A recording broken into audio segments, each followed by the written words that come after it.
do we see this sell-off, Jeff, accelerating? The Dow off 400, the NASDAQ down 350. What's going on here?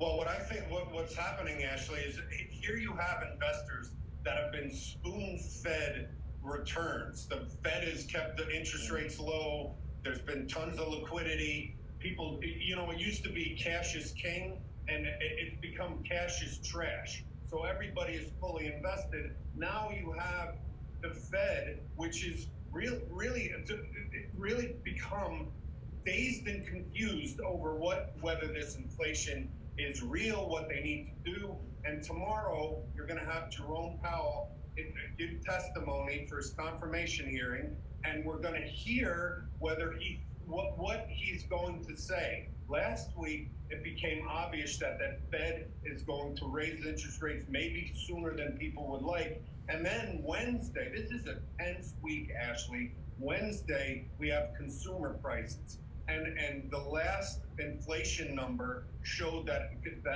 inflation was at the highest level in 40 years. If that number exceeds 7% significantly, I would imagine that the market is going to continue to sell off because the Fed has to go to war against inflation. And if the Fed goes to war against inflation, it might not be good for the markets in the short term. It will be good for the economy in the long term, but not the markets. The markets have become so addicted to low interest rates. These tech stocks that got destroyed last week, they're the ones who are affected the most because they rely on low borrowing costs. And when you see borrowing costs climb, those tech companies get hurt. All right, I want to get to this one because you say the streaming wars, they're about to get pretty ugly. Why? Well, I mean, I would consider, we always talked about the streaming wars, but for what's about to happen, we could have called them the streaming skirmishes, because they are going to go to war, and the ammunition that they're going to be using is billions and billions of dollars. They will be spending, the 8 top streamers will be spending $150 billion this year to create content.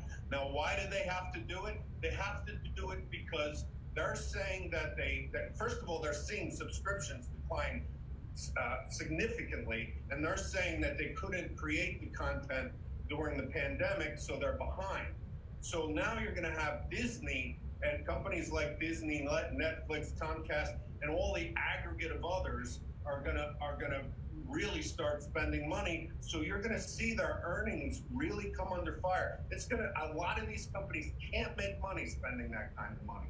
So it's gonna get really ugly, and it's a victory or death mentality. So there'll be a handful that survive and others that don't. So these streaming units essentially are going to start losing money, but they have to do it, otherwise they're just not in the game.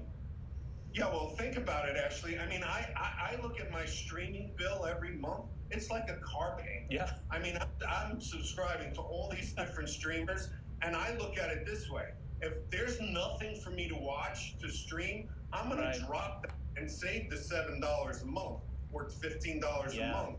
So these streamers are having people that are saying, wait a minute, we were supposed to save money over cable, and now we're spending more. So it's going to become competitive. This weekend alone, I used 5 different streamers. I didn't have a particularly active weekend, so I streamed on 5 different networks. And that shows you, the competition is massive right now. Yeah, it really is. I'm right there with you, Jeff. I know exactly what you're talking about. All right, we're out of time, but great stuff as always. Jeff Sica, thank you very much. Thanks.